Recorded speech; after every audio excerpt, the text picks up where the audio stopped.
आपल्या आयुष्यात बऱ्याच वेळा गोष्टी आपल्या मनाप्रमाणे घडत नाहीत आणि काही गोष्टी आपल्या इच्छेविरुद्ध घडतात. पण काही दिवसांनी आपल्याला हे जाणवायला लागतं की त्या काळी आपल्याला जे योग्य वाटत होतं ते घडलं नाही. त्यासाठी आज आपण देवाचे आभार मानतो. म्हणूनच आपण म्हणतो, जे काही झालं ते चांगल्यासाठीच झालं. जे घडतंय ते चांगलंच घडतंय आणि जे होईल तेही चांगलंच होईल. एक खूप छान गोष्ट सांगते.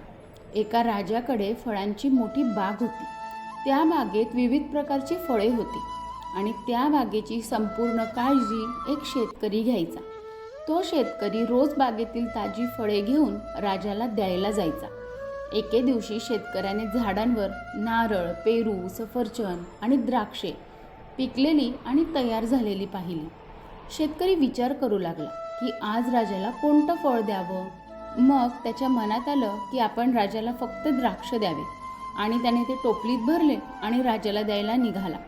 तो राजवाड्यात जात असताना विचार करत होता की मी द्राक्षच का घेतली, अजून सफरचंद, नारळ टाकलं असतं तर काय झालं असतं. विचार करत करत शेतकरी राजवाड्यात पोहोचला. तेव्हा राजा दुसऱ्याच विचारात हरवला होता आणि रागावलेलाही दिसत होता. नेहमीप्रमाणे शेतकऱ्याने गोड आणि रसाळ द्राक्षांची टोपली राजासमोर ठेवली आणि काही अंतरावर जाऊन बसला. आता त्याच विचारात राजा टोपलीतून द्राक्ष उचलायचा, एक खायचा आणि एक शेतकऱ्याच्या कपाळावर फेकून मारायचा. जेव्हा द्राक्ष शेतकऱ्याच्या कपाळावर किंवा अंगावर आदळायची तेव्हा तो शेतकरी म्हणायचा, देव खूप दयाळू आहे. राजानंतर अधिक जोराने द्राक्ष फेकून मारायचा आणि शेतकरी पुन्हा तेच म्हणायचे, देव खूप दयाळू आहे. काही वेळाने राजाला समजले की आपण काय करतोय आणि काय प्रतिसाद येत आहे. तो खाली बसला आणि शेतकऱ्याला म्हणाला, मी तुला पुन्हा पुन्हा द्राक्ष मारतो आहे आणि तुला द्राक्ष लागत आहे, तरीही तू पुन्हा पुन्हा म्हणत आहेस की देव खूप दयाळू आहे.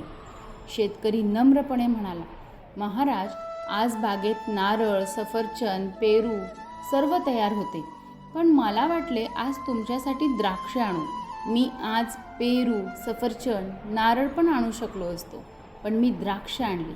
द्राक्षांऐवजी नारळ, सफरचंद किंवा मोठा पेरू ठेवला असता तर आज माझी काय अवस्था झाली असती. म्हणूनच मी म्हणतो आहे की देव खूप दयाळू आहे. अशा वेळी आपल्या तोंडातून लगेच निघतं, जे झालं ते चांगल्यासाठी. म्हणूनच मित्र आणि मैत्रिणींनो, आपल्या आयुष्यात जे काही होतं ते चांगल्यासाठीच होतं.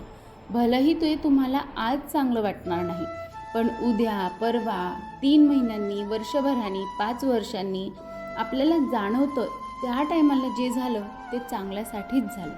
भेटूया पुढच्या व्हिडिओमध्ये. तोपर्यंत स्वतःची काळजी घ्या आणि नेहमी हसत राहा.